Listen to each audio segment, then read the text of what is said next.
वाक़िया कंदासीं।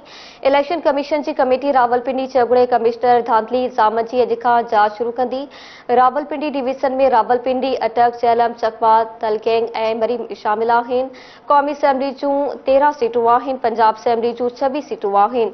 जांच दौरान इलेक्शन कमीशन की ख़ास कमेटी रावलपिंडी डिवीज़न में क़ौमी असैम्बली के 13 ऐं सूबाई असैम्बली के 26 तकनि के आरोजा बयान रिकॉर्ड कंदी। ख़बर आवाज़ सां शेयर कयूं पिया। इलेक्शन कमीशन की कमेटी रावलपिंडी चगुणे कमिश्नर धांधली के इल्ज़ामनि की जांच अॼु शुरू कई वेंदी। रावलपिंडी डिवीज़न में रावलपिंडी, अटक, चेलम, चकवा, तलगैंग ऐं मरी शामिल आहिनि। क़ौमी असैम्बली जूं 13 सीटूं आहिनि।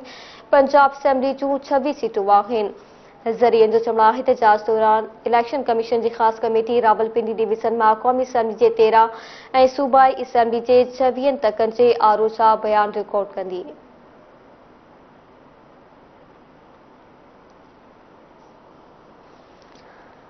आगाह कई पिया कि इलेक्शन कमीशन की कमेटी रावलपिंडी चगुणे कमिश्नर धांधली इल्ज़ामनि की अॼु खां जांच शुरू कंदी। रावलपिंडी डिवीज़न में रावलपिंडी, अटक, चेलम, चकवा, तलगैंग ऐं मरी शामिल आहिनि। क़ौमी असैम्बली जूं 13 सीटूं आहिनि, जॾहिं त पंजाब असैम्बली जूं 26 सीटूं आहिनि। ज़रियनि जो चवणु आहे त जांच दौरान इलेक्शन कमीशन की ख़ास कमेटी रावलपिंडी डिवीज़न में क़ौमी असैम्बली के 13 ऐं सूबाई असैम्बली के 26 तकनि के आरोजा बयान रिकॉर्ड कंदी।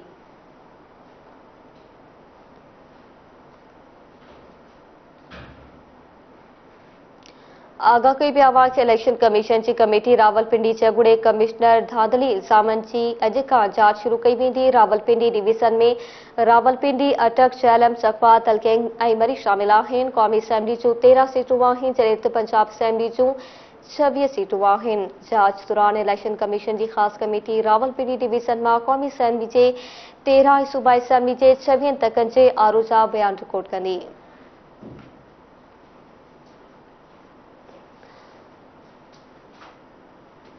आगाह कई पिया कि इलेक्शन कमीशन की कमेटी रावलपिंडी चगुड़े कमिश्नर धांधली के इल्ज़ामनि का जांच अॼु शुरू कई वेंदी। आगाह कई पिया रावलपिंडी डिवीज़न में रावलपिंडी, अटक, चेलम, चकवा, तलगैंग ऐं मरी शामिल आहिनि।